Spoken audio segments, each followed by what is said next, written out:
Action.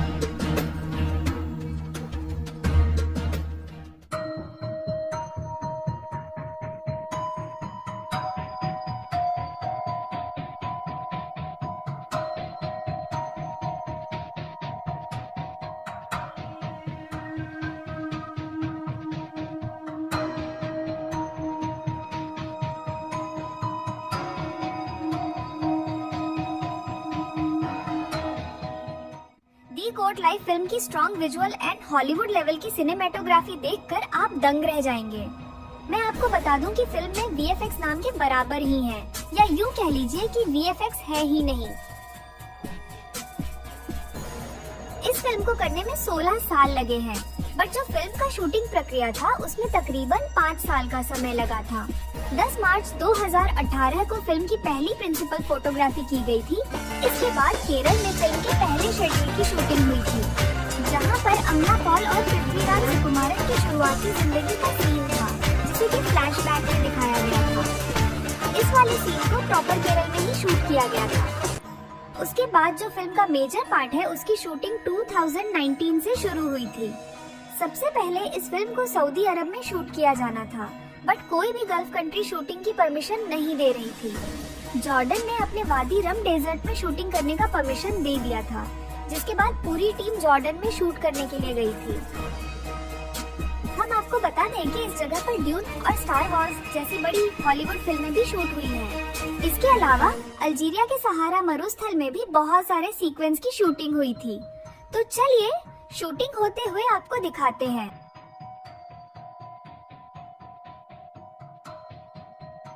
Prithviraj Sukumaran lead role में हैं। Film की शुरुआत में उनका वजन 98 किलोग्राम था, बट स्क्रिप्ट की डिमांड थी कि वह अपना वजन कम करे। इसके बाद उन्होंने अपना वजन 67 किलोग्राम कर लिया था। कम टाइम फ्रेम में अपना वजन घटाने और बढ़ाने में उन्हें कई मुश्किलों का सामना करना पड़ा था। घंटों जिम में बिताते थे। इसके अलावा कई दिनों तक वह भूखे भी रह जाते थे। कई बार तो वह शूटिंग के दौरान ही गिर गए थे। ऐसा ही हमें कमल हासन, चिया विक्रम और आमिर खान की फिल्मों में उनका डेडिकेशन देखने को मिला था, क्योंकि आज के समय में एक्टर्स अपने किरदार के लिए इतना नहीं कर पाते।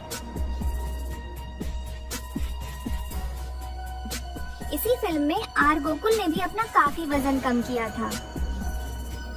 उन्होंने हकीम का रोल किया है इस फिल्म में। उनकी हालत तो पृथ्वीराज सुकुमारन से भी डामाडोल थी, क्योंकि उन्होंने 64 किलोग्राम से अपना वजन घटाकर 44 किलोग्राम कर लिया था।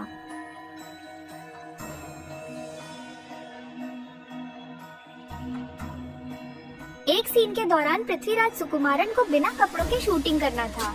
ऐसा सीन करने में एक्टर्स काफी हिचकिचाते हैं, तो इसीलिए शूटिंग के दौरान उन्हें वोडका पिलाई गई थी। शूटिंग के पीछे का डेडिकेशन देखिए।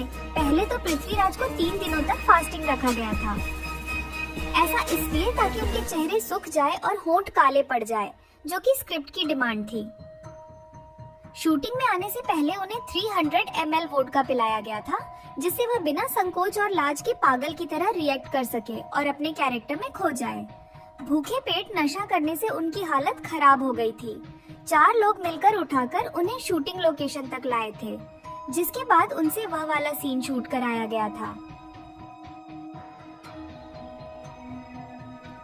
फिल्मिंग और शूटिंग। फिल्म का वह सीन जब नजीब यानी पृथ्वीराज अपने जानवरों को अलविदा कहकर एक ऊंट के आंख में देखता है, और तभी हम देखते हैं कि उस ऊंट की आंख में उनका चेहरा नजर आता है। आप यकीन नहीं करेंगे कि इस सीन को बनाने में पूरे 1 हफ्ते लग गए थे। परफेक्ट टाइम फ्रेमिंग और उनके डेडिकेशन का नतीजा है यह वाला सीन। फिल्म मेकर चाहते तो इसे वीएफएक्स के जरिए आसानी से बना सकते थे, बट उन्होंने ऐसा नहीं किया। यह फिल्म एक रियल लाइफ स्टोरी पर बनी है। ये केरल के रहने वाले नजीब की कहानी है, जो बहुत पढ़ा लिखा था। अच्छे जॉब के लिए सऊदी अरब गया था, लेकिन वह वहाँ पर जाकर बुरी तरह से फंस जाता है। साल 2008 में नजीब के जीवनी के ऊपर एक नोबल भी लिखी गई थी, जिसका नाम था आदुजीवितम। ये उस समय का मोस्ट सेलिंग नोबेल था, क्योंकि उस टाइम गल्फ कंट्रीज जैसे सऊदी अरब जाने वालों की होड़ लगी हुई थी। आपको बता दें कि फिल्म द गोट लाइफ के डायरेक्टर ब्लेसी है, जिन्होंने साल 2008 में आदुजीवितम नोबेल के राइट्स खरीदे थे। नोबेल के आधार पर इस फिल्म को वह बहुत बड़े लेवल पर बनाना चाहते थे। वह चिया विक्रम और सूर्या को लीड कास्ट करना चाहते थे क्योंकि वो बॉडी ट्रांसफॉर्मेशन जैसे हार्ड वर्किंग में अपना डेडिकेशन दिखा चुके थे। फिर साल 2010 में पृथ्वीराज की पोकरी राजा आती है। इस फिल्म को देखने के बाद डायरेक्टर ने पृथ्वीराज को ही अपना लीड एक्टर सिलेक्ट कर लिया। खैर चिया विक्रम और सूर्या उस टाइम काफी बिजी भी थे। ब्लेसी इस फिल्म को बहुत बड़े विजन और खूब सारे बजट में बनाना चाहते थे। इसके लिए उन्होंने लगभग 5 साल स्क्रिप्ट और डायलॉग्स राइटिंग में लगाए थे क्योंकि इमोशंस हम पढ़कर फील नहीं कर सकते हैं, जिसको फिल्मों में दिखाना काफी मुश्किल हो जाता है। खैर ब्लेसी ने बहुत सारे बैनर्स और प्रोड्यूसर्स के चक्कर काटे, लेकिन कोई भी इस तरह की सर्वाइवल फिल्म के लिए इतनी बड़ी रकम खर्च करने के लिए तैयार नहीं हुआ। फिर जाकर उनकी मुलाकात हुई जिम्मी जैन लुई से। डायरेक्टर ब्लेसी ने जिम्मी को पूरी स्टोरी समझाई, जिसको सुनकर जिम्मी काफी प्रभावित हो गया था और वह बिना कुछ बोले उसमें इन्वेस्ट करने के लिए हामी भर दी थी। आपको बता दें कि जिम्मी जैन लुई एक मशहूर हॉलीवुड एक्टर है। उन्होंने कई सारी बड़ी हॉलीवुड फिल्मों में भी काम किया है। उन्होंने इन्वेस्ट करने के साथ साथ इस फिल्म में जान लगाकर एक्टिंग भी किया था। वह इस सहारे के रेगिस्तान में घंटों एक परफेक्ट शॉट देने में लगे रहते थे। उन्होंने इब्राहिम कादरी का रोल प्ले किया है, जो नजीब की तरह ही एक लेबर है। वह भी सऊदी अरब में फंस जाता है।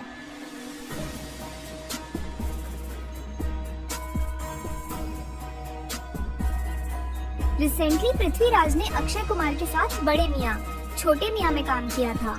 प्रमोशन के दौरान अक्षय उनका मजाक उड़ाते हुए कहते हैं कि 16 साल फिल्में कौन बनाता है, मैं तो 16 महीने में ही थक जाऊंगा। अब अक्षय कुमार को कौन समझाए कि इसमें और आपकी फिल्मों में 19-20 का फर्क नहीं होता है। यहाँ 16 महीने के बाद हमसे नहीं काम किया जाता एक फिल्म के ऊपर। 16 years क्या कर रहे थे 16 साल से? फिल्म में हमेशा से कुछ न कुछ रुकावटें आती रही थी। 2020 के फर्स्ट लॉकडाउन के टाइम वह सारे जॉर्डन में अटक गए थे। पूरी फिल्म की क्रू को वहीं जॉर्डन के एक कैंप के अंदर ठहराया गया था। वह साथ में लूडो खेलते, पत्ते खेलते और क्रिकेट भी खेला करते थे।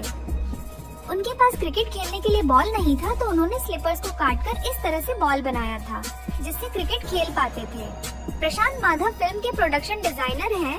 उनको रियलिस्टिक चीजों की शूटिंग के लिए बड़ी मुश्किलों से अरेंज करने पड़ते थे, क्योंकि जैसा कि मैं आपको बताया कि इस फिल्म में VFX कहीं भी आपको नहीं देखने को मिलेगा। स्नेक्स वाले सीन को ही देख लीजिए। इस सीन को शूट करने के लिए बहुत सारे सांपों को मंगवाया गया था। ये सारे रियल स्नेक्स ही हैं, जिन्हें खुले में इस तरह छोड़ना भी काफी डेंजरस था, क्योंकि बहुत सारे सांपों को शूटिंग के दौरान छोड़ दिया जाता था। फिर से उन्हें अरेंज करके रखना उन लोगों के लिए बहुत चैलेंजिंग था। अवासी ब्रीड के बकरों के साथ वादी रमवाल डेजर्ट में शूटिंग करना भी मुश्किल था, क्योंकि इस ब्रीड के बकरे वहाँ नहीं पाए जाते थे। आई होप कि आप लोगों ने इस वीडियो को एंजॉय किया होगा। अगर आपने वीडियो को यहाँ तक देखा है तो अपना ओपिनियन शेयर करें। एक लाइक भी कर दीजिए ताकि आपके लिए इसी तरह की मजेदार वीडियो लेकर हम आते रहें। धन्यवाद।